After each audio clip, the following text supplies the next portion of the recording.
நமஸ்காரம். உங்கள் அன்பிற்கும் அபிமானத்திற்கும் உரிய வித்யாபத்திரன் விஆர் ராஜா குளத்தூர்ந்து பேசுகிறேன். ஸ்ரீமாத்திரை நமக.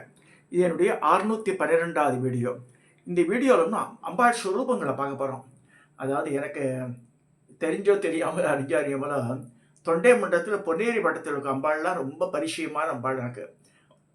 I cannot travel all the way from here to Kumbakonam to see the அம்பாள். இந்த தொண்டை மண்டலம் கும்பகோணம் கோவிலோட சிலதெல்லாம் ரொம்ப பழமையானது. மாயவரம்னா சொல்லலாம். 1000 ஆனாலும் மாயவரம் ஆகுமான்னு ஒரு பழமொழி உண்டு. ஏன்னா இந்த ரூபங்களை தயவு செய்து அடுத்த தடவை கோவிலுக்கு போகும்போது அம்பாள் கையெல்லாம் பாருங்க. இதில் சோழ நாட்டில் அம்பாள் கையிலெல்லாம் ஆதி காலத்தை தோன்றிய 2000 வருஷத்துக்கு பிற்பட்ட கோவில்னு சொன்னால் அந்த கோவிலுக்கு அம்பாளுக்கு அக்ஷமாலை ரவுண்டாக இருக்கும், முத்து முத்து முத்து முத்தாக இருக்கும். அது தன்னுடைய மேல் வலக்கையில் வச்சுட்டுப்போம், இடக்கையில் கிண்டி வச்சுட்டுப்போம். பிராமணாளுக்கு இந்த அக்ஷர மாலையும் கிண்டியும் மஸ்ட்.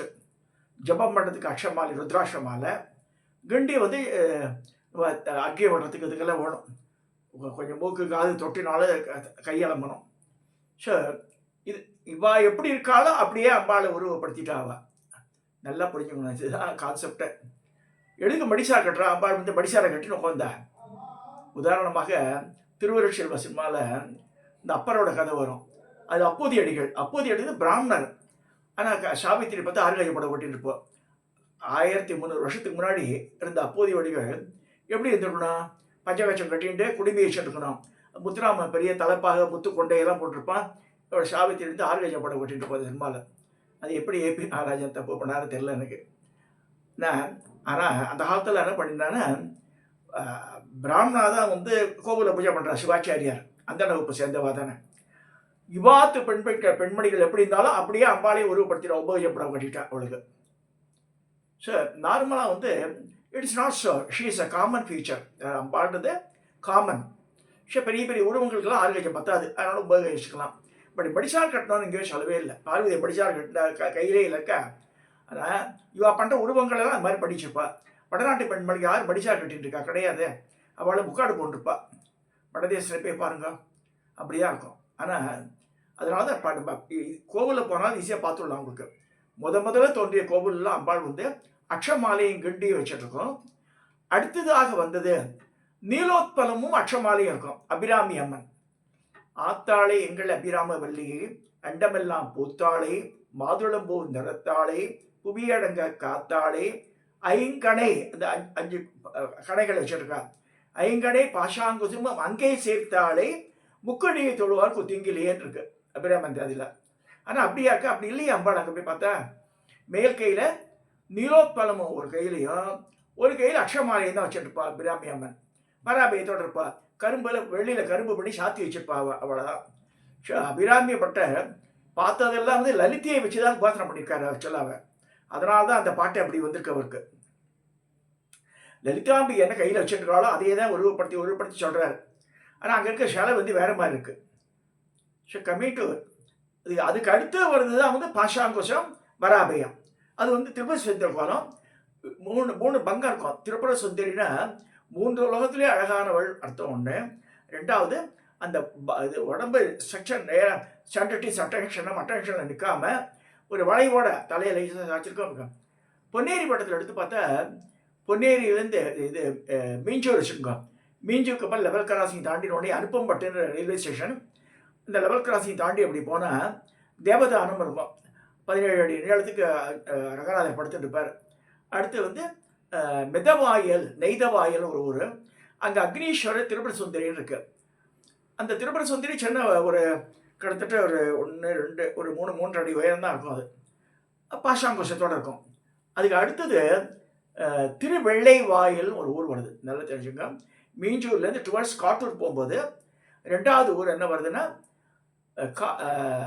திருவெள்ளை வாயில். பார்த்து கூகுளில் பார்த்தா கண்டுபிடிக்க இல்லை, வரல அதில். அங்கே இருக்கிறதுலே பொன்னேரி வட்டத்தில் மிக அழகிய அம்பாள். அதுதான் பேர் சாந்தநாயகின்னு பேர். திருவள்ளீஸ்வரர் பேர் சாந்தநாயகி. மேற்கு பார்த்த சிவன் அது. அந்த சாந்தநாயகி கிட்டத்தட்ட 6 அடி உயரம் இருக்கும். தைவள்ளிக்கும் போது சந்தன காப்பு பண்ணுவாள். முகத்துக்கு பண்ண மாட்டாள். நல்ல சந்தன காப்பும் பண்ணால் முகத்துக்கு பண்ணவே கூடாது. அபிராமி அம்மன் கதை முன்னாடி நான் சொல்லியிருக்கேன்.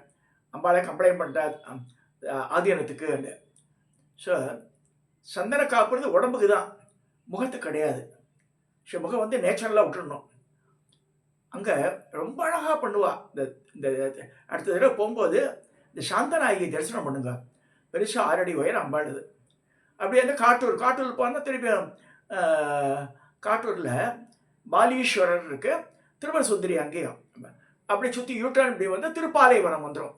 திருப்பாலைவனத்தில் லோகநாயகி சமேத பாலீஸ்வரர் அது வந்துடும். அடுத்ததாக சின்ன காவடன் இருக்கு, அங்கே 108 ஈஸ்வரர், அஷ்டோத்திரவல்லி, அஷ்டோத்திரேஸ்வரர், சிவகாமி, சதுர்வேதபுரீஸ்வரர் வந்துடும். பொன்னேரியில் வந்து முகமே தேஞ்சு போன அம்பாளுக்கு ஆனந்தவல்லி வலம் கொண்ட அகத்தீஸ்வரர் இருக்குது. பொன்னேரியில் பஸ் ஸ்டாண்ட் பக்கத்தில் பெரிய கோவில் குளத்தோடு இருக்கும். தண்ணி தெளும்புற மாதிரி இருக்கும் குளத்தில். ஸோ அது ரொம்ப அகசியர் வந்து பூஜை பண்ணுற இடம் பொன்னேரி. பொன் ஏரால் உழப்பட்ட இடம் அது, அதனால் பொன் ஏரின்னு பேர். அப்படி சுற்றி இப்படி வந்தால் பஞ்சஷ்டி, அகஸ்தியர் 5 யாகம் பண்ண இடம். பஞ்சேஷ்டி 5 இஷ்டின்னு ஒரு யாகம், ஒரு சிறிய அவ்வளோ யாகம் அது. அங்கே ஆனந்தவல்லி 3 கண்ணு உடையவள். ஐ ஆனந்தவல்லி அமுட்டகரதலி ஆதிசக்தி பாராயி மாயா மாயஸ்வரூபி ஸ்படிகமடியமயி மா மதங்கி ஷடங்கி ஞானி ஞானஸ்வரூபி நலில பரிமலி நாத ஓங்கார் ரூபி யோகி யோகாசனத்தா புவனவசகரி சௌந்தரி ஐம் நமஸ்தே பாலாமந்த கடாட்சி மம ஹிருதய சகி மத்த பாவ பிரசண்டி வியாலி யஜ்ஞோபிபீதி விகடகடி தடி வீரசக்தி பிராசேதி பாலே பாலேந்த் மோலே மத கஜ புஜ ஹஸ்ஸாபுஷேத்ரி ஸ்வதந்திரி காலித்வங் காலுருப்பி கக கிரணகடி காரணிக்கை நமஸ்தே மூலாதாரே மகிம்னி ஹூதவநேனி மூலமந்திரி திரிநேத்ரி ஹாரா கையூரவல்லி அகிலசகரி அம்பிகாயா சிவாயா வேதே வேதாந்துருப்பி விததகரடி பெரந்திரி பவானி சௌரி சம்சார யோனி சகல குடும்பையே தேத்தியசீம் சௌ நமஸ்தே ஐம் க்ளீம் சௌ சர்வமந்திரே மமரசபகரி அங்கனா சேட்டிதாய ஸ்ரீம் ஹ்ரீம் க்ளீம்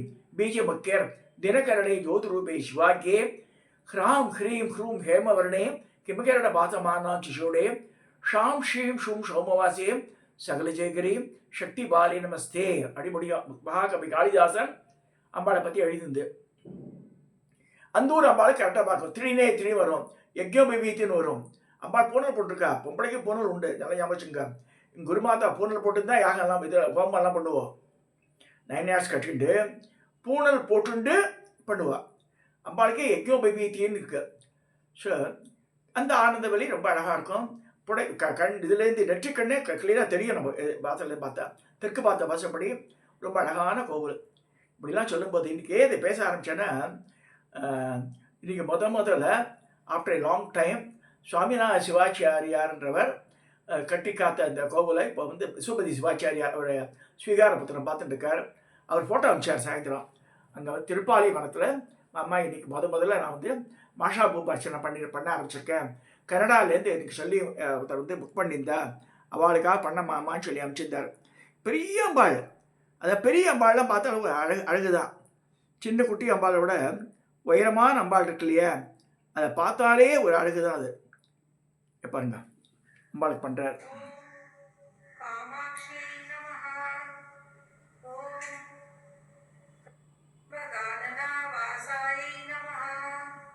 மாஷாபு பாச்சனை பண்ணுறார் விஸ்வபதி சிவாச்சாரியார்.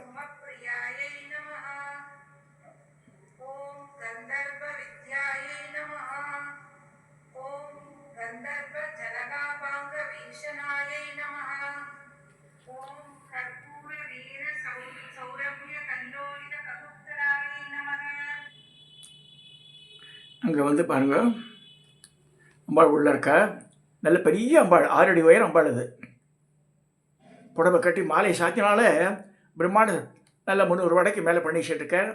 தேனில் முக்கி அம்பாள் ஊட்டணும். அதை இது என்ன எதுக்குன்னு கேட்குறா சில பேர். நான் சொல்கிற வீடியோ பார்க்காத கேட்குறா அவள்லாம். அதே மாதிரி இந்த காரிய சித்தி சர்வ சித்திகரை சோத்திரம் மாட்டோம். நம்ம காமிய பலன் நடக்கணும்னா இந்த மாதிரி பண்ணால் நடந்துடும். இது வந்து சூட்சமாக. எனக்கு கங்காதர சிவாச்சாரியார்ன்ற ஒரு பெரிய மகான், இப்போ இல்லை அவர் வந்து எனக்கு ஒரு 25 வருஷத்துக்கு முன்னாடி நான் அவரோட இன்டர்வியூ பண்ணேன். அப்போ வந்து எனக்கு சொன்னார் இது மாதிரி பரமாச்சாரியார்கிட்ட நேரடி உபதேசம் வாங்கினவர் இது பொன்னேரியில் அவர். ஆனால் அவர் வந்து வடமதுரைன்ற ஊரில் இருந்தார். அரியத்துறையில் ஒரிஜினலாக இப்போ நான் வாங்கின கிரகத்துக்கு ஓனர் அவர் தான். அப்புறம் பேர பசங்க எனக்கு வித்தாச்சுங்களேன். அவர் வந்து ஆடி போகும்போது அரியத்துறையில் இருக்க மரகத வலிக்கு பண்ணியிருக்காரு அந்த காலத்தில். ஆடி போகிறதுக்கு இப்போ நைவேத்தியம் பண்ணுறா அவள் அது அதாவது கொஞ்சம் மெனக்கடணும். அதெல்லாம் வந்து மெனக்கட்டால் தான் அந்த காரியங்கள்லாம் நடக்கும். அரை மணி நேரம் குறைஞ்சபட்சம் ஸ்பெண்டு. ஸோ அது யாரை விட பண்ணி தரணும். கூட ஒரு அசிஸ்டண்ட் இருக்கணும். இல்லை எல்லாம் செட்டப் பண்ணி வச்சு தான் பண்ண முடியாத. தேனில் இந்த வடையை எடுத்து தேனில் முக்கி லிப்பில் படணும். நல்லா அந்த சிலையினுடைய லிப்ஸில் பட்டாதான் அதனுடைய மவுஸ் அது. ஸோ அது மாதிரி விஸ்வவி சிவாச்சாரியார் இப்போ 2-3 மாதம் புக் ஆகிடுது அவர் ஆல்ரெடி. பௌர்ணமி பண்ண போகிற மாமான்ட்டார். ஸோ வைகாசி புக்கு ஆல்ரெடி அவருக்கு. அடுத்ததாக இந்த இன்னைக்கு பேசும்போது ரூபங்களை பாலாம்பிகை நபாத்தில் இருக்க பாலாம்பிகை வந்து 2K அம்பாள் நிக்கரஸ் அதை வந்து பார்த்திபன் ஒருத்தர் திருப்பூரில் இருக்கார். அந்த பையனில் ஒரு மாதிரி நம்ம யூடியூப் ஃபாலோவர். அவர் வந்து அதே மாதிரி நிற்கிற மாதிரி பண்ணி நான் வச்சுருக்கிறது 2K அம்பாள். அவர் 4 கையில் பண்ணி அந்த அம்பாளை சிலையாக வடிச்சிருக்கார் பாருங்கள். அந்த பாலாம்பிகை பாருங்கள் கிட்டத்தட்ட 22,000 ரூபா வச்சுருந்தார். 8 இன்ச்சு உயரம் அம்பாளுக்கு எப்படி இருக்கு பாருங்கள். பின்னெல்லாம் பின்னி அழகாக கேப் விட்டு பின்பக்கத்தில் முன்பக்கத்துக்கு ரொம்ப அழகாக அதிரூப சுந்தரியாக பண்ணியிருக்காங்க. இந்த சிற்பி ரொம்ப அழகாக பார்த்து பண்ணியிருக்காரு.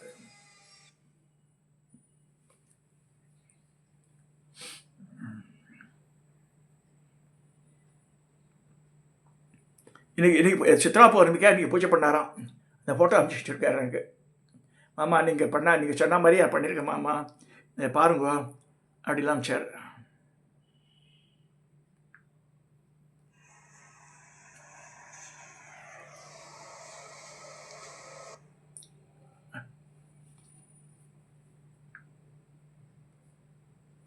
இன்னைக்கு வந்து புத்தாடை கட்டிட்டு பொது பாவாடை கட்டி நிற்கிறது அம்பாள் பாலாம்பிகை. இந்த குழந்தையும் தெய்வம் கொண்டாடும் இடத்துல அந்த இடத்துல அவன் சாமி வந்து இறங்கும். இப்போ மதுரை சரவணன் மதுரையில் இருக்க அந்த கன்ஸ்ட்ரக்ஷன் பிஸ்னஸில் இருக்க காமிச்சேன் இல்லையா. ஒவ்வொருத்தருக்கும் ஒரு அம்பாள் மேலே ஒரு ஈடுபாடு. அந்தந்த அம்பாள் வெளிப்படும் போது அது எந்த அளவுக்கு நம்ம வந்து ஆசையாக பண்ணுறோமோ அதெல்லாம் அதை வச்சு தான் வந்து தெய்வங்களை வந்து உரைய வச்சுருது. இந்த பார்த்திபன்றவருக்கு வந்து அவ்வளோ ஆசை அம்பாள் மேலே. நம்ம பாலாம்பிகை உபதேசம் ஆகி அவர் வந்து பண்ணிட்டு இருக்காரு. இதை இந்த விக்கிரகம் பண்ணி இப்போ பூஜை பண்ண ஆரம்பிச்சிச்சு. சித்ரா பௌர்ணமி வரைக்கும் போது ஹி ஹஸ் ஸ்டார்டட் தட் இந்த ஆக்டிவிட்டி. இது இவ்வளவோ எதுக்கு சொல்கிறேன்னா நம்ம பக்கத்தில் இருக்க கோல்பா அதாவது பெத்த தாயாரை விட்டுட்டு வேற எங்கேயே போய் கும்போணத்தில் கோதானம் பண்ணாலும் அந்த மாதிரி கூடாது. நம்ம பெத்த அம்மா நம்ம இவாளெலாம் கஷ்டப்படக்கூடாது. இவாளுக்கு முதல்ல செய்யணும். அதனால் பக்கத்தில் இருக்க பழமையான கோவிலுக்கு வஸ்திரங்களை வாங்கி கொடுங்க. வருஷத்தில் ஒரு நாளாக அபிஷேகம் பண்ணுங்க பக்கத்தில் இருக்க கோவிலுக்கு. எஸ்பெஷலி சிவாலயம். ஏன்னா பெருமாள் கோவிலில் அலங்காரம் தான் பண்ணுவாள். அபிஷேக ஆராதனை பண்ண அதை வந்து உற்சவங்களுக்கு தான் பண்ணுவாள். மூலவர் அப்படியே மேலே கரப்பாம்பூச்சி ஒன்றா கூட கவலைப்பட மாட்டாள். உற்சவருக்கு தான் மெயினாக அவளுக்கு படம் கொடுப்பாள். சிவாலயத்தில் இந்த ஈஸ்வரனோட சக்தி ரொம்ப ரொம்ப பவர்ஃபுல். சிவலிங்கத்திலே இருக்கு விஷ்ணு பாகம், பிரம்ம பாகம், ருத்ரபாகம். அதே மாதிரி அந்த ஆவுடையார் வந்து பெண்ணை குறிக்கிறது. இந்த ஆவுடையார் மேலே தான் இந்த ருத்ரபாகம் உட்காந்துருக்கு. ஸோ சிவாலயத்தில் இருக்க அம்பாள் வந்து ரொம்ப ரொம்ப இதுவும் நோட் பண்ணிக்கிறோம். உங்களுக்கு தனி சக்தி. இதெல்லாம் நான் வந்து மிச்ச நாள் சொன்னது இல்லை, சொல்லிடுறோம் தெரியல, ஞாபகம் இல்லை. இப்போ அடுத்த தடவை போகும்போது பாருங்கள் எந்த கோவிலில் பண்ணணும். அதாவது மகாலட்சுமி தனி சக்தி, பூமாதேவி விஷ்ணுக்கு அடங்கிய சக்தி, புருஷ சக்தி அடங்கியது. அதனால கச்சை கட்டிட்டு இருக்கும். அது பூமாதேவி கச்சை கட்டிருக்காது, அது அடங்கின சக்தி. மகாலட்சுமி கச்சை கட்டிட்டு இருப்போம். அதே மாதிரி வெள்ளி தேவியானையில் வெள்ளி வந்து தனி சக்தி கச்சை கட்டிட்டு இருக்கும். தேவியானைக்கு கச்சை இருக்காது. அது அந்த உற்சவ விக்கிரகத்தை பார்த்தா தெரியும் உங்களுக்கு. அதை மூலவர் நம்ம கிட்ட போய் பார்க்க முடியாது. இதெல்லாம் வந்து சிற்ப சாஸ்திரத்திலே சொல்லியிருக்கு. அது பெருமாள் கோவிலாக இருந்தாலும் சரி, சிவன் கோவிலாக இருந்தாலும் சரி, இது வரைக்கும் பார்க்காதவ பாருங்க. அட்லீஸ்ட் அது சிற்ப சாஸ்திரத்தில் எவ்வளோ இருக்க விஷயங்கள். இந்த கம்மிங் டு பொன்னேரி சப்ஜெக்ட், இந்த அந்த திருவசுந்தரி கோலமே வந்து ஒரு அழகு தான். நிறைய ஒவ்வொன்றும் அடையும். அதே மாதிரி ஞாயிறில் போனால் வந்து புஷ்பரதீஸ்வர சொர்ணாம்பிகை. இந்த சொர்ணாம்பிகை காலடியில் வந்து ஸ்ரீசக்கர பிரதிஷ்டையே இருக்கும். கருக்கல்ல ஒரு மேடையாட்டம் பண்ணி அதில் ஸ்ரீசக்கரம் மகா பெரியவர் வந்து ஒரு அந்த காலத்தில் வசதிகள் கிடையாது. ஒரு காப்பர் ஸ்ரீசக்கரத்துக்கு மேலே நடுவில் பிந்து ஸ்தானத்துக்கு ஒரு ஒரு வெள்ளி பால் அதை பண்ணி அதை வச்சுருக்கா. கிட்டத்தட்ட ஒரு அந்த size of the Srichakram will be around ஒரு 8x8 இருக்கும். பெரிய பெரிய சக்கரம் அது. அதில் வந்து சித்திரை மாதத்தில் முதல் 3 நாள் அம்பாளோட பாதத்திலையும் சிவன் மேலேயும் வந்து சூரிய பூஜை நடக்கும். 3 நாள் நடக்கும். ஞாயிறில் கட்டாயம் பார்க்க வேண்டியது. ஞாயிறு அம்பாள் பேர் சொர்ணாம்பிகை. அதே மாதிரி புழல் ஜெயிலுக்கு எடுத்த மாதிரி ராஜாத்தி தெருன்னு இருக்கு. அப்படியே உள்ள போனால் வந்து திருமூலநாத சுவாமி கோவில் இருக்கு. அங்கே இருக்கிற அம்பாள் பேர் சொர்ணாம்பிகை தான். திருமூலநாத சொர்ணாம்பிகை. இதெல்லாம் எதுக்கு சொல்கிறேன்னா, ஒரு ஊருக்கு போகிறேன், அங்கே போயிட்டு இருந்தேங்க கோவிலுக்கு, ஏன்னா அம்பாள் பேர் மறந்து போயிட்டுங்க, ஞாபகமே இல்லைங்க, அப்படி சொல்லவே கூடாது. டெய்லி படுத்துக்கும் போது அன்றைக்கி நீங்கள் என்னெல்லாம் கோவில் போயிட்டு இருக்கிற வட்டாரத்தில் ஜஸ்ட் ரீகலெக்ட் சாமி சந்நிதவ் அப்படி சொல்லுங்க. அதாவது இப்போ நான் சொல்கிறேன் பாருங்கள், படங்க. I will let me start from அரியத்துறையில் மரகதவல்லி சமேத வரமூர்த்தீஸ்வர சுவாமி சந்நிதவ் முடிஞ்சுத்த. அடுத்து பஞ்சஷ்டி ஆனந்தவல்லி சமேத அகத்தீஸ்வர சாமி சந்நிதவ். பொன்னேரி ஆனந்தவல்லி சமேத அகத்தீஸ்வர சாமி சந்நிதவ். அடுத்து இது மிதவாயல் நெய்தவாயல் வந்து திருப்பதி சுந்தரி சமேத அக்னீஸ்வர சாமி சந்நிதவ். திருவள்ளைவாயில் சொல்லும்போது சாந்தநாயகி சமேத பாலீஸ்வர சாமி சந்நிதவ். திருப்பாலைவனம் லோகநாயகி சமேத பாலீஸ்வர சாமி சந்நிதவ். மாதிரி என்னென்ன சுவாமிகள்லாம் நம்ம பார்த்துருக்கோமோ அது அடிக்கடி சொல்லியிருந்தா மறக்காது. இதுதான் வந்து இந்த ஆவணி ஆட்டும் போது சொல்லுவார், சாஸ்திரிகள் சொல்லுவார், எங்கள் அலைமேல் அம்பா சமேத வெங்கடாஜர சாமி சந்நிதம், தையல் இது பாலாம்பிகா சமேத வைத்தீஸ்வர சாமி அங்கெல்லாம் சொல்கிறா. சரி, உள்ளூர் சாமியை விட்டுருவாட்டி இல்லை, இந்த ஊர் நம்ம குளத்தூர் அம்மானு தெரியாதுன்னுவா. அமிர்தாம்பிகை இப்போ குளத்தூரில் நான் இருக்கிற ஊரில் ஆதி காலத்து கோவில் இருக்குது. அமிர்தாம்பிகை சமேத சோமநாதீஸ்வரர் குளந்தாபுரின்னு பேர், இந்த ஊர் பேர் குளத்தூர். அமிர்தாம்பிகை சமேத சோமநாதீஸ்வர சாமி சந்நிதம் அப்படி சொல்லலாம். சொன்னாதான் வந்து அதே மாதவரத்தில் கற்பகாம்பா சமேத கைலாசநாத சாமி சந்நிதோடு மாதவரத்தில் பெரிய கோவில், கட்டாயம் பார்க்க வேண்டிய கோவில். அம்பாள் இத்தினோடு தான் இருக்கும், 2 உயரம் தான் இருக்கும். ஈஸ்வரன் பிரம்மாண்டமாக இருக்கும், கட்டி அணைக்க முடியாது. நந்திவர்மன் காலத்துது. இதெல்லாம் எதுக்கு சொல்கிறேன்னா, தயவுசெய்து அடுத்த தடவை கோவிலுக்கு போகும்போது இந்த ரூபங்கள்லாம் பாருங்க, பார்த்தா தான் அதை இது பண்ண முடியும். அதே மாதிரி சிறுவாபுரி எல்லாம் போவான். சிறுவாபுரியிலே சிவன் கோவிலுக்கு பழமையான சிவன் கோவில். ஆனந்தவல்லி வந்து முதல்ல வந்துடும், அப்புறமா தான் வந்து அகத்தீஸ்வரர் வருவார். 2மே கிழக்கு நோக்கி சந்நிதி. கல்யாண கோலம் அதை விட்டுட்டு முருகர் பாலமுருகன் கோவில் இப்போ கல்யாணத்துக்காக வேண்டுவார். அது எதுக்காக பார்த்தல இருக்கு, இதுக்கு தான் வேண்டணும். கல்யாணத்துக்காக வேண்டணும்னா இந்த சிறுவாபுரியில் இருக்கிற சிவன் கோவில் உள்ள போன உடனே சப்தமாதா வந்துடும், அப்புறம் சிவன் கோவில் வந்துடும். அகத்தீஸ்வரர் ஆனந்தவல்லி. அதில் அந்த ஆனந்தவல்லிக்கு மூக்கில் 2 ஓட்டையே இருக்கும், திருகு போட்டு மூக்குத்தி போடலாம். அந்த மாதிரி வேறு எங்கேயுமே கிடையாது இந்த வட்டாரத்தில். அது மாதிரி 6 அடி உயரம் அம்பாள், பச்சைக்கல் அம்பாள். இந்த உடஞ்ச மயிலை ஒட்ட வச்சு திருவாபுரி முருகன் கோவிலில் மரகத மயில் அந்த ஆனந்தவல்லி கோவிலில் சிவன் கோவிலில் அதெல்லாம் பச்சைக்கல்ல 6 அடி உயரத்துக்கு அம்பாள் இருப்பா. மூக்குத்தி போடலாம், யாரா மூக்குத்தி போடுங்க, நல்ல சௌபாகியம் அவளுக்கு வரும். சிறுவாபுரியில் இருக்கிற அந்த அபிஷேகம் பண்ணாலே அவளுக்கு நல்ல சுமங்கலி ஸ்தானம் நிற்கும். இது பண்ணலாம் சிறுவாபுரியில், அதை விட்டுறாதுங்க. அதே சிறுவாபுரியிலே பெரிய பெருமாள் கோவில் இருக்குது. வரதராஜ பெருமாள், சீனிவாச பெருமாள். சீனிவாசர்லாம் வந்து 8 அடி உயரம் கிழக்கு பார்த்துருக்கோம், வரதராஜ மேற்கு பார்த்துருக்கோம். ஸோ அந்த அந்த இது அந்த லிப்ஸுக்கே அவ்வளோ அழகாக சீனிவாசர் கொஞ்சலாம் போல இருக்கும். பச்சைக்கல் சீனிவாசரும் வரதராஜர் வந்து வரதராஜரை பார்த்து எல்லா நிலங்கள்லாம் எரிஞ்சு போச்சுன்னு சொல்லிட்டு 2500 வருஷத்துக்கு முன்னாடி ஆதிசங்கர சிறுவாபுரிக்கு வந்து துர்க்கையை பிரதிஷ்டை பண்ணுறார். 18 தூண் மேலே. ஸோ ஒரு மேலாட்டம் கட்டி அது மேலே துர்க்கை கோவிலாட்டம் இருக்கும். அந்த தூண் மேலே நிற்கிற துர்க்கது அது பார்க்க மாட்டா யாருமே சிறுவாபுரி போகிறவா. சிறுவாபுரியில் இந்த அதிசயங்கள்லாம் இருக்குது. அந்த சிவன் கோவில் இருக்குது, சப்தமாதா கோவில் இருக்குது, பெருமாள் கோவில் இருக்குது, இந்த துர்க்க சந்நிதி இருக்குது. இதெல்லாம் பார்த்துட்டு வாங்க அடுத்த போகும்போது. எல்லாமே இந்த ஆட்டு மந்தி ஆட்டம் போயிட்டு வராதுங்க. இதை சொல்லி இந்த ஒவ்வொரு கோவிலில் போகும்போது அம்பாள் என்ன கையில் வச்சுருக்கா பாருங்க. அதை வச்சு தான் அந்த பழமையை உணர முடியும் நம்ம. அப்போ அரசூர் இருக்கு, சௌந்தராம்பிகா சமேத பாலீஸ்வரர் அரசூரில். அது வந்து ஷோடச கலாமூர்த்தின்னு 16 பட்ட லிங்கம். அது வெரி ரேர் ஃபினோமினன். பாலியால் பூஜை பண்ணப்பட்ட லிங்கம் இங்கே இருக்குது, பொன்னேரி பக்கத்தில். அரசூர்ன்ற ஊர் பேர். கட்டாயம் பார்க்க வேண்டியது. இதெல்லாம் பார்த்துட்டு வாங்க சொல்லி இந்த பதிவை நான் நிறைவு செய்கிறேன்.